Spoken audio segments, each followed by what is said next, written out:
여러분 작년 그 6월 7일 KBS에서 추적 60분에 이런 주제로 방송된 프로그램이 있었어요. 쉬었음 청년 70만. 저는 나고자인가요? 여러분 쉬었음이라는 말은 경제 활동을 하거나 구직을 위한 준비를 전혀 하지 않는 청년을 말하는데 그 청년들이 작년 6월이니까 작년 6월까지 70만 만 명이었다라는 통계였어요.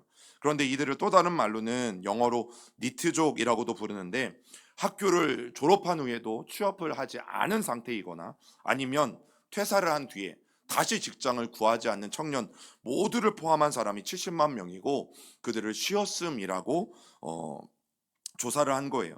여러분 취업을 하기 위해서는 요즘 스펙이라는 게 필요하잖아요. 그래서 이 청년들이 대학생 때부터 뭐 동아리든 아니면 어학 성적이든 인턴십이든 다양한 활동을 통해서 내 스펙을 쌓는 일들에 굉장히 노력하고 있고 열심히 하고 있어요. 여러분 해야 돼요. 안 해야 된다는 이야기는 아니죠. 그런데 경제 침체, 그다음에 고용 불안, 그리고 우리가 지금은 조금은 괜찮아졌지만 이 3년 동안의 이 코로나19로 말미암아서 청년 고용 사정이 굉장히 악화되어졌던 일들을 보게 되어져요. 그리고 실제로 2022년 통계청의 경제활동 인구조사 청년층 부가조사 결과에 따르면 2년 이상 미취업자, 즉 취업을 하지 않은 청년들의 비율이 7년 만에 최고치를 찍었던 게 2022년이었어요. 여러분 취업의 문은 좁아졌는데 기업에서는 소위 이제 공백이 없는 경력자들만을 뽑다 보니까 이렇게 새롭게 사회에 첫 발을 내딛는 사람들에게 기회가 주어지지 않는 일들을 통해서 자꾸만 취업을 포기하는 일들이 늘어나기 시작한 거예요. 또 3년 이상의 미취업자 가운데는 37%가 아예 구직 자체를 포기하거나 또 집에서 시간을 보내게 되어지는 일들이 일어난 거죠. 왜냐하면 아무리 3년 동안 이력서를 넣고 회사에 지원을 해도 아무도 나를 뽑아주지 않는 거예요. 그러다 보니까 그런 실패의 경험으로 인해서 무력감이 밀려오고 여러분 3년 동안 어떤 일도 하지 못하니까 재정적인 어려움들이 일어나기 시작하고 그러다가 결국 번아웃을 경험하는 청년들이 점점점 이 사회 가운데 늘어가고 있어요. 그리고 실제 2020년 이 구인구직 이 회사에서 조사한 바로 보면 취준생들을 대상으로 취준생 10명 중 9명은 그런 번아웃을 경험했다. 그런데 더 놀라운 것은 취업에 성공한 이후에도 직장을 다니는 그 젊은 청년들이 직장을 다니는 1, 2년 동안 너무도 빠르게 번아웃을 경험한다라는 통계였다라는 거예요. 여러분 한국청소년정책연구원이 2023년 10월에 발표한 이 청년 쉬었음 이들을 심층 분석한 결과 45명 중 상당수가 직장에서 번아웃을 경험했었다. 그래서 나는 더 이상 직업을 갖는 것, 또 직장에 취업하는 것을 원하지 않는다라는 지경에 이르게 되어진 거죠.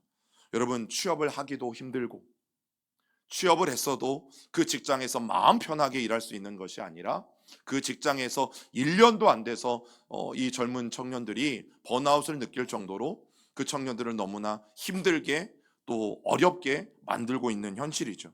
여러분 거기에다가 최근의 뉴스가 정말 청년들의 마음을 더 어렵게 했잖아요. 선관위 뉴스였어요. 선관위 고위직에 있는 이런 공무원들이 자기의 자녀 33명이나 되는 자기의 자녀들을 특혜 채용한 일들이 여러분 대한민국 또 뉴스로 등장하게 되어지면서 그런 부모를 두지 못한 또 그런 배경을 두지 못한 사람들은 어쩌면 굉장한 자괴감과 아니면 사회에 대한 배신감과 또 불신감 때문에 일하고자 하는 의지들 또 열심히 노력해도 소용없겠다라는 생각들이 여러분 그들을 사로잡게 되어지는 거죠. 얼마나 막막할까라는 생각들을 해보지 않을 수가 없어요. 내가 노력해도 나를 받아주지 않고 또 내가 열심히 노력해서 들어간 직장에서도 정말 마음 편하게 일할 수 없고 또 그러나 어떤 사람들은 부모들을 잘 만난 이런 표현이 좀 그렇긴 하지만 부모님을 잘 만났다는 이유로 특혜로 공무원이 되어지기도 하고 이런 상황들을 바라보면서 우리는 굉장한 답답함을 느끼죠. 그리고 앞날에 대한 막막함을 느끼고 또 우리의 입에서 너무나 자연스럽게 불평과 불만들이 터져 나올 수밖에 없다라는 사실이에요. 여러분, 그러면 그렇다고 해서 우리가 가만히 있으면 될까? 또 그렇다고 해서 우리도 똑같이 비난하고 똑같이 그들을 원망하면서 우리도 똑같이 아무것도 하지 않고 그냥 동굴 속에 숨어 들어가서 그렇게 지내면 될까 하는 것이죠. 여러분, 오늘 성경이 삼가리 이야기를 통해서 우리에게 분명히 말해요. 우리에게는 길이 있다. 우리에게는 분명 하나님이 주시는 길이 있다. 우리에게는 분명 하나님이 보여주시고 하나님이 우리를 인도하시는 하나님의 길이 하나님의 백성들에게 분명히 있다는 것을 오늘 삼갈이라는 사람을 통해서 우리에게 말씀해 주십니다. 여러분, 하나님이 하시면 다릅니다.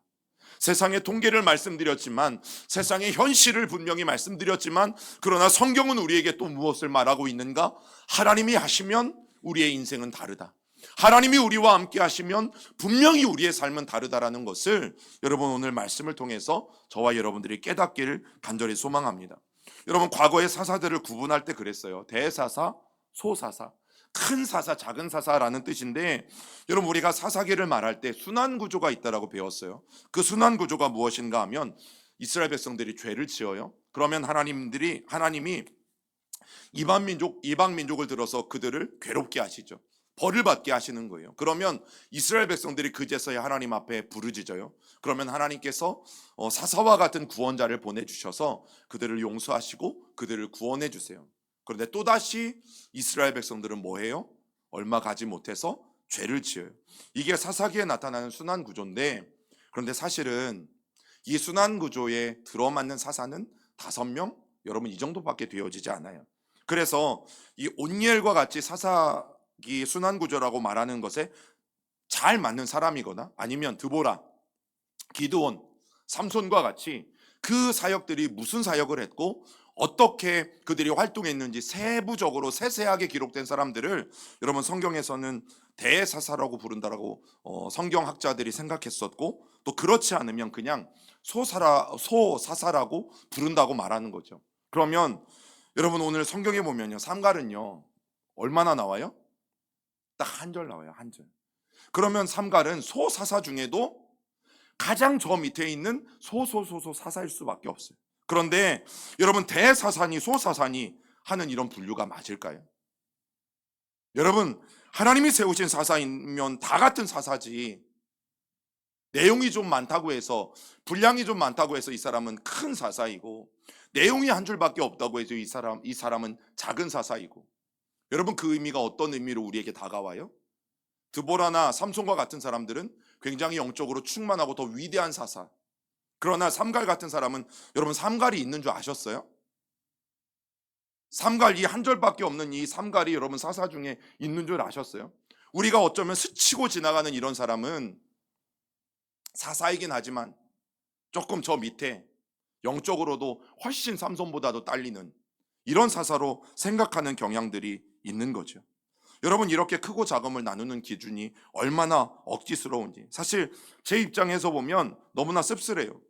여러분, 대형교회, 성도들이 많은 교회 목사님, 아니면 개척교회, 오늘 이번 주에 개척 예배를 드리는 교회들도 있을 것 아니겠어요? 그러면 정말 개척교회 멤버들 대부분은요 가족들로 시작하는 교회들이 많아요. 그러면 그 개척교회 목사님, 여러분 큰 교회 목사님은 위대하시고 개척교회 목사님은 그에 비하면 훨씬 더 위대하지 않은 목사인가요? 여러분, 똑같은 설교자일 때 목사로서 설교를 하나 아니면 전도사로서 설교를 하나, 어떤 사람이 더 크고 위대한 설교자일까요? 여러분, 오늘날 우리가 세상을 향해서 비난하지만 사실은 교회 안에서도 그런 일들이 너무나 빈번해요. 누가 훨씬 더 크고 누가 위대한 목사인가? 누가 훨씬 더 크고 더 위대한 성도인가? 여러분, 오늘 우리가 이 사사기 그리고 특별히 삼갈의 이야기를 통해서 하나님이 우리에게 말씀하시는 분명한 기준이 있으면 좋겠어요. 성경에 한 줄만 기록된 것도 서글픈데요, 삼갈은 사실 이스라엘식의 이름이 아니에요. 그 말의 의미가 무엇인지 아세요? 그래서 학자들은 이 삼갈의 이름을 근거로 삼갈이 후르족 사람이었을 것이다 라고 말하는 거죠. 여러분, 삼갈이 이스라엘 민족 중에 하나가 아니었다라는 것에 여러분들이 충격을 받으신다면, 여러분 이미 우리는 알고 있는 또 한 사람의 이름이 있어요. 누구냐면 갈렙. 여러분, 갈렙도 사실은 이스라엘식의 이름이 아니죠. 출애굽 당시에 여호수아와 함께 가나안 땅 정복에 앞장섰던 이 갈렙 역시 이방인이었던 그나스 족속이었다라고 성경은 말하고 있어요. 그런데 이 이방인이었던 갈렙이 신앙 공동체에 들어오게 되어지고, 그것도 유다 지파에 속하게 되어지고, 여러분, 유다 지파에서도 이방인 출신인데 그가 유다 지파의 뭐예요? 지파장이에요. 유다 지파의 가장 최고의 지도자가 되어져요. 여러분, 출애굽한 히브리인들은 우리가 알고 있는 것과는 다르게 단일 민족이 아니었던 거죠. 그들이 이집트 강제 노역으로부터 하나님이 허락하신 자유를 쫓아 이제 그들이 광야로 내몰리게 되어졌을 때, 여러분, 모세와 함께 시내산에서 율법도 받아요. 그리고 여호와 하나님을 섬기는 신앙 공동체로 그들이 부름을 받게 되어지는데, 바로 그 사람들의 이름이 히브리인이고, 그리고 이들을 성경은 이스라엘이라고 불러요. 여러분, 출애굽할 때 성경에 보면 히브리 민족들뿐만 아니라 수많은 잡족들이라고 성경이 기록하고 있는데, 수많은 다른 민족들도 함께 따라 나왔던 것들을 성경은 분명히 기억하죠.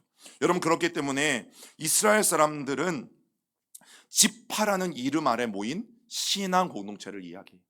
그저 히브리족을 말하면 혈통적으로 엮여진 그런 사람들을 말하지만, 이스라엘 공동체를 말하면 혈통은 다르더라도 신앙 공동체, 이방인이어도 상관이 없어요. 하나님을 나의 하나님으로, 여호와 하나님만을 유일하신 하나님으로 고백한 사람이라면 누구나 이스라엘 공동체 안에 들어와서 한 민족으로 살아갈 수 있었던 거죠. 여러분, 삼갈은 혈통적으로 이방인이었어요.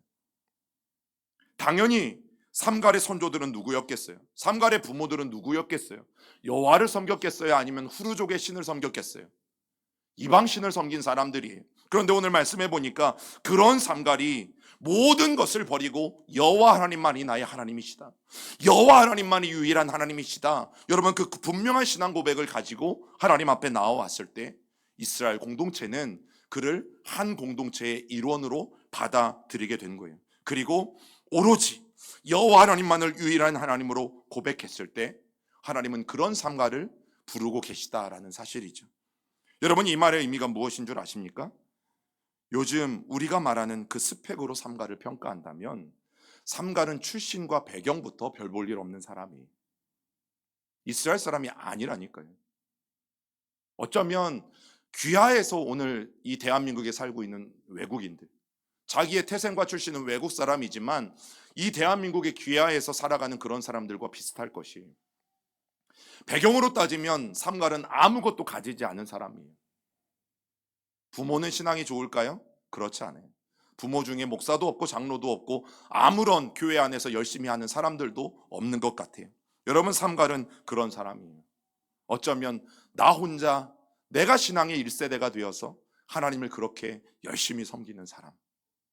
내 부모는, 내 조상은 후르족의 신을 섬겼지만 나는 여호와 하나님이 진짜 신인 것을 알고 여호와 하나님을 내 구원자와 주인으로 모시고 신앙생활을 처음 시작한 사람.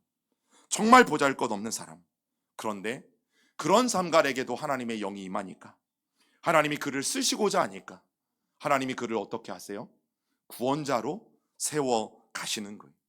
여러분, 이스라엘 민족이 가나안 땅에 들어가던 그 비슷한 시기에 가나안에 들어온 민족이 하나가 더 있었어요. 그 민족이 누구냐면 오늘 성경에 나오는 바로 해양 민족인 블레셋 사람들이에요.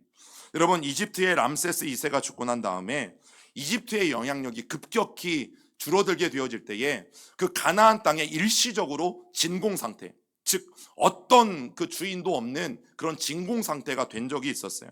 그래서 이때 가나안 땅의 두 민족이 거의 비슷한 시기에 들어오는데, 하나가 해양 민족이었던 이 블레셋 사람들이 지중해 연안에 있는 그레데 섬에서 그들이 이주해서 들어와요. 그리고 또 하나가 약 10년에서 20년 정도 차이는 나지만 바로 출애굽을 하고 가나안 땅에 들어오게 되어진 이 히브리 민족, 이스라엘 사람들이, 이 두 민족이 만나면 어떤 일이 일어날까요? 서로 주인이 없는 땅에 들어왔어요.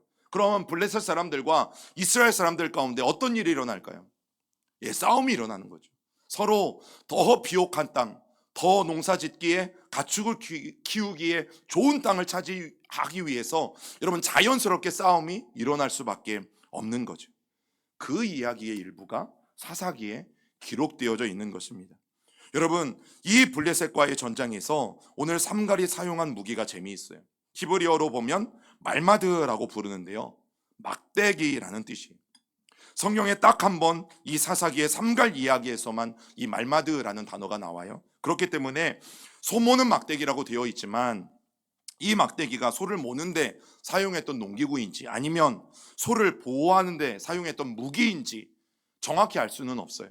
또 이 모양이 어떠한지, 길이는 얼마인지, 두께는 어느 정도 두께인지도 정확하게 알 수는 없어요. 그런데 여러분, 우리가 추측해 볼 수는 있잖아요. 소모는 막대기가 얼마나 특별하겠어요? 소모는 막대기가 뭐 얼마나 비쌀까요? 정말 귀한 걸까요? 막 갑오로 내려올 만큼, 이거 아버지가 소 볼 때 쳤던 막대기니까 사랑하는 아들아, 성결아, 너도 이걸 가지고 소를 잘 치렴. 여러분, 이런 막대기일까요? 여러분, 절대 그렇지 않아요. 그런데 삼갈이 사용한 이 무기 가운데 정말 중요한 적어도 두 가지 의미가 오늘 이 말씀 가운데 들어가 있어요. 첫째는 소의 민족, 소를 신으로 섬기는 민족을 소모는 막대기로 무찔렀다는 상징적인 의미예요. 여러분, 성경의 블레셋 사람들은 지중해의 그레데 섬에서 이주해 온 사람들이라고 말씀을 드렸어요. 그런데 이 해양 민족이었던 사람들이었는데도 불구하고 이들이 중요하게 생각했던 동물이 바로 소예요. 그래서 열심히 소를 모시고 살았고 또 소를 신으로 섬기면서 살았어요. 그래서 실제로 여러분, 이 해양 민족의 주요 도시 중에 하나였던 미데아에 가보면 이들이 역사의 어떤 그릇들 아니면 그림들, 이 유물들을 발견해낼 때 소의 형상을 가지거나 소의 그림이 있는 유물들이 너무나 많이 발견되는 것들을 보게 되어지죠. 그만큼 이 해양 민족이었던 이 사람들에게 소는 정말 중요한 동물이었습니다. 자기들의 삶과 끊을 내야 끊을 수 없는 밀접한 관계에 있었던 동물이 바로 소였어요. 그리고 그 소는 곧 그들에게는 신이었어요. 그래서 여러분, 그리스 신화에도 보면 제우스라는 신이 어떤 동물로 자주 변신하는 줄 아세요? 네, 소로 자주 변신합니다.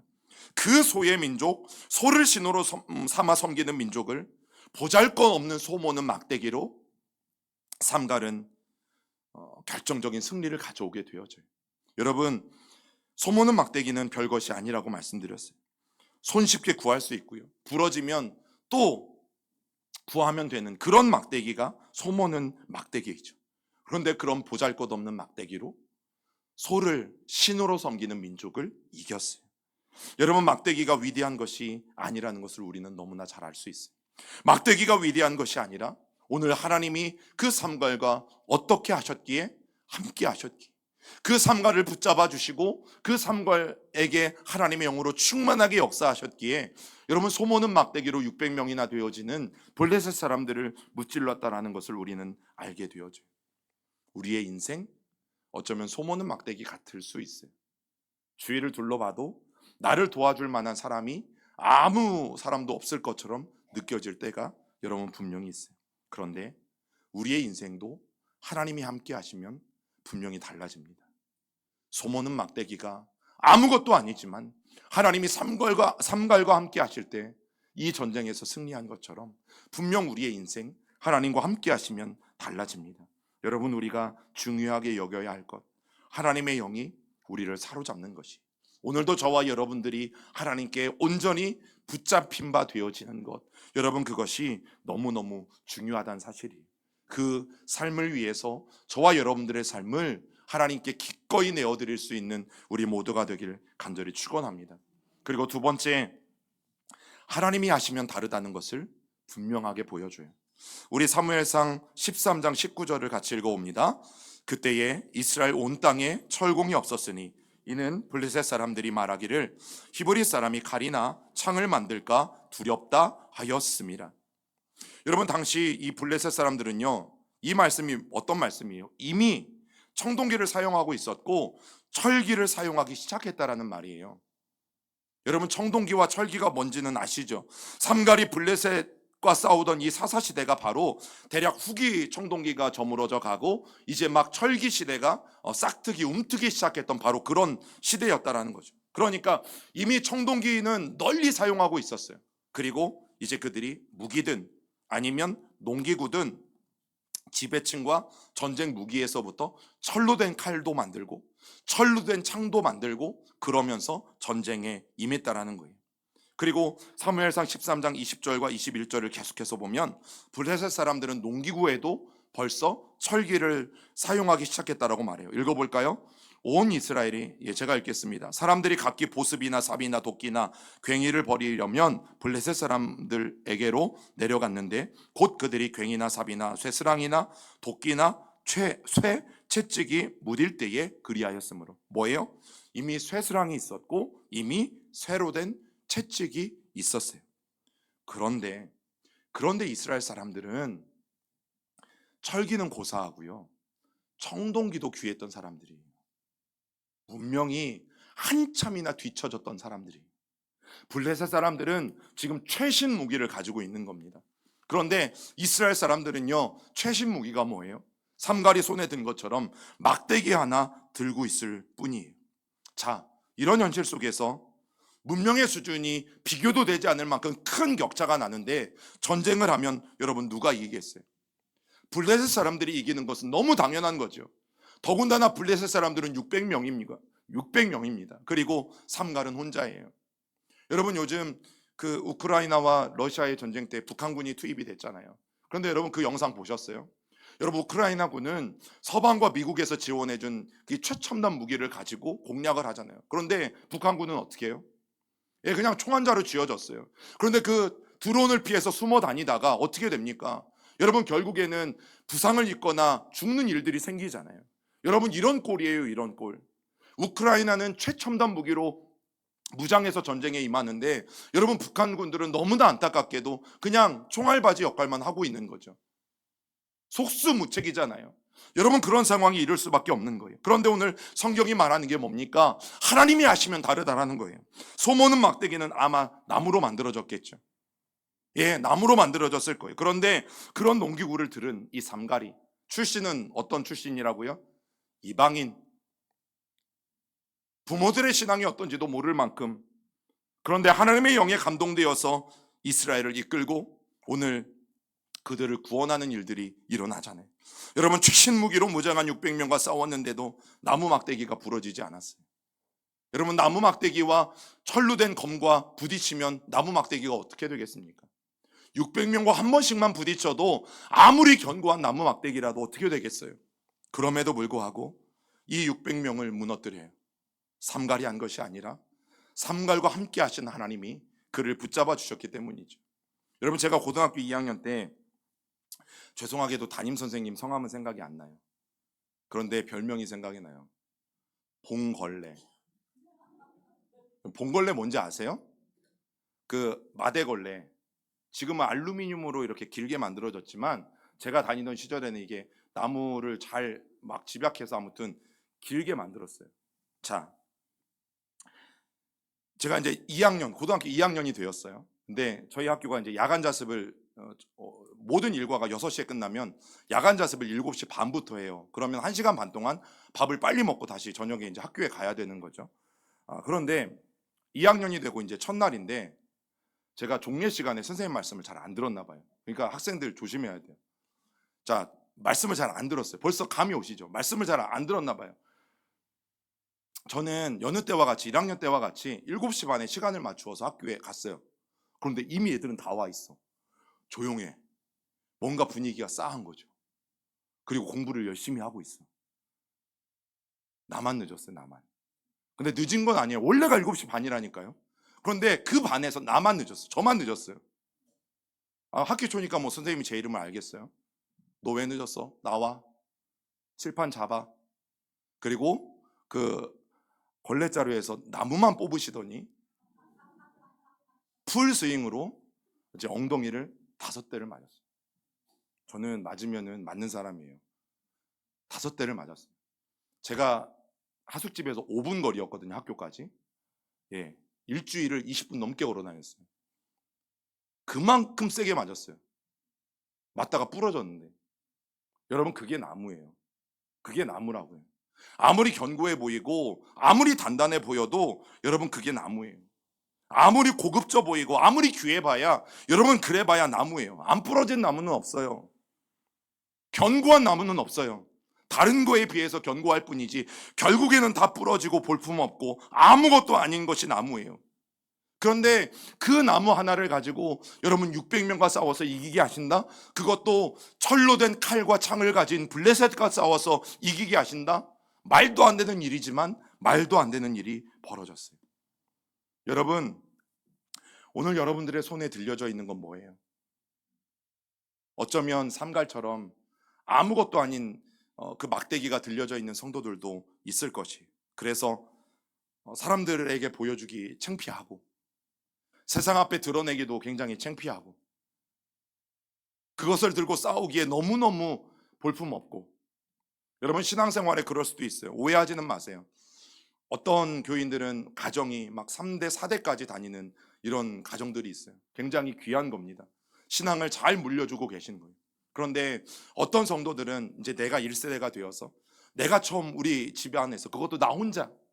그런데 이 혼자 신앙생활 하는 분들의 마음속에는 굉장한 부러움이 있습니다.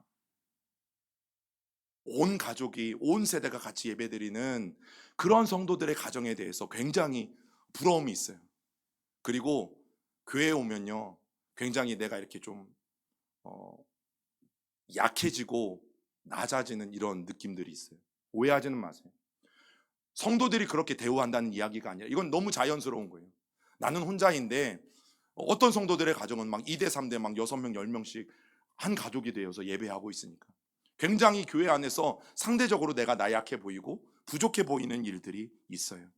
여러분, 내가 정말 하나님 앞에 이 작은 것, 막대기 같은 것 하나라도 드리고 싶은데 정말 하나님 앞에 부끄럽고, 내 이 작은 신앙 하나라도, 이제 막 시작한 신앙 하나라도 하나님 앞에 드리고 싶은데 그렇게 3대 4대 예배하는 가정들을 보니까 또 내 신앙이 너무 약해 보이고, 또 내가 세상 앞에 당당하게 서고 싶은데 내 배경이나 내 출신이나 내 가진 것들이나 내 손에 있는 능력이 너무 작아 보여서 혹시 주저하거나 머뭇거리고 계신다면 여러분, 아니에요. 우리가 가진 배경이 마음에 안 들어도 나는 왜 하필 이런 부모님을 만나서 이렇게 시작이 늦을까, 이렇게 출발이 늦을까? 여러분, 아니에요. 오늘 성경이 우리에게 분명히 보여주는 것은 무엇입니까? 지금 네가 가지고 있는 것이 무엇인가가 중요한 것이 아니다. 너의 출신이나 너의 배경이 어떠한가가 그렇게 중요한 것이 아니다. 여러분, 하나님은 오늘 삼가를 통해서 그 말씀을 하시는 거죠. 네 손에 들려있는 게 저 블레셋 군사들과 비교할 수 없을 만큼 보잘것없는 무기냐? 저들은 철로 된 칼과 창과 최신 무기로 무장했는데 네 손에 들고 있는 것은 보잘것없는 막대기, 그것도 소모는 막대기 하나냐? 여러분, 하나님은 그것을 보시지 않는다라는 거죠. 막대기와 같이 내가 정말 싸움에 나갈 수 있는 무기로는 보잘것없는 것을 들고 있다 할지라도 하나님 앞에 내가 붙잡힌 바 되어져 있는가? 오늘도 하나님 앞에 나는 붙들려 있는가? 내 출신과 내 배경과 내가 어떤 능력을 가지고 있는 것에 상관없이 나는 오늘 삼갈처럼 하나님의 영에 충만하게 감동되어져 있는가? 여러분, 오늘 성경이 우리에게 말하는 것은 바로 그것입니다. 그래서 내가 가지고 있는 것이 최고여야 될 필요는 없어요. 내가 가지고 있는 것이 값비싼 것이 아니어도 괜찮아요. 그것이 무엇이든지 간에 하나님이 나와 함께 하시고 내가 하나님의 영에 감동되어서 하나님의 손에 붙들림 바 되어져 있다면, 여러분, 하나님은 삼가를 구원자로 세우셔서 사용한 것처럼 오늘 우리도 분명히 하나님의 귀한 역사에 참여시키실 것이라는 말씀입니다. 여러분, 이스라엘 역사 그 후에 보면 블레셋 군사들 앞에선 또 한 사람이 있어요. 누구입니까? 다윗이에요. 다윗이 3m나 되어지는 이 블레셋의 장수 골리앗 앞에 설 때 뭘 가지고 나와요? 물매를 던질 막대기와 돌들을 가지고 나아가죠. 그리고 그 15세의 키 작은 소년이 골리앗을 향해서 담대하게 외쳐요. 나는 만군의 하나님 여호와의 이름으로 너에게 가노라. 여러분, 15살의 이 청소년기의 나이에 다윗이 그렇게 담대하게 외쳤어요. 나는 만군의 하나님 여호와의 이름으로 오늘 너와 싸우노라. 여러분, 그리고 다윗이 던진 그 돌 하나가 정말 골리앗의 이마에 정중하게 맞히고 그 골리앗이 쓰러지게 되어져요. 여러분, 이때도 다른 게 아니었어요. 골리앗을 무너뜨린 건 골리앗이 다윗이 물매를 던질 막대기를 들고 나올 때 뭐라고 비아냥거렸어요? 나를 개로 아느냐? 개나 치려고 나를 개로 알아서 그 막대기 하나 들고 나오느냐? 그런데 하나님은 여러분 그 막대기를 가지고 그리고 그 돌 하나를 가지고 3m나 되어지는 골리앗을 쓰러뜨리는 모습들을 우리는 성경을 통해서 이미 알고 있어요. 여러분 사실 어떤 무기여도 상관없을 거예요. 그것이 물맷돌보다도 훨씬 더 보잘것없는 무기였어도 상관없었을 거예요. 왜냐하면 이미 다윗은 하나님의 영에 충만하고 하나님께 사로잡혀 있었던 사람이었기 때문입니다. 우리 사랑하는 시온의 형제자매 여러분, 하나님이 하시면 다릅니다. 하나님이 하시면 달라요. 우리가 무엇을 가지고 있든지 우리의 삶이 지금 어떠하든지 여러분 하나님이 우리의 삶을 붙잡아 주시면 분명히 달라요. 오늘 내가 하나님 앞에 붙들려 있는가? 오늘 내가 하나님의 영에 사로잡혀 있는가? 오늘 내가 하나님과 동행하고 있는가? 여러분 하나님은 오늘 그것을 우리에게 보시고 물으신다라는 사실이에요. 사랑하는 우리 시온의 성도 여러분, 그래도 여전히 불평만 하고 앉아 있겠습니다. 나는 부모를 잘못 만났어요. 나는 출신이 별로 안 좋아요. 나는 많이 못 배웠어요. 나는 실력이 다른 사람들보다 변변치 못해요. 나는 다른 사람들보다 학벌도 딸리고 좋은 학교에 나오지 못했어요. 여전히 이러고 그냥 주저앉아 있을 것인지, 아니면 어떤 조건도 보지 않으시고 하나님의 역사를 위해서 하나님의 영에 사로잡혀 있다면 그를 사용하시길 원하신다는 하나님의 이 분명한 말씀을 듣고 오늘 하나님의 그 영에 사로잡힌 사람이 될 것인지, 여러분 우리는 이 아침 선택해야 할 것입니다. 하나님이 마음껏 오늘도 나를 통해 역사하실 수 있도록 우리를 기꺼이 하나님 앞에 내어드리고 하나님께 온전히 붙잡힌 바 되어져 또 이 한 주간을 승리하며 걸어가는 저와 여러분들이 되길 주님의 이름으로 간절히 축원합니다.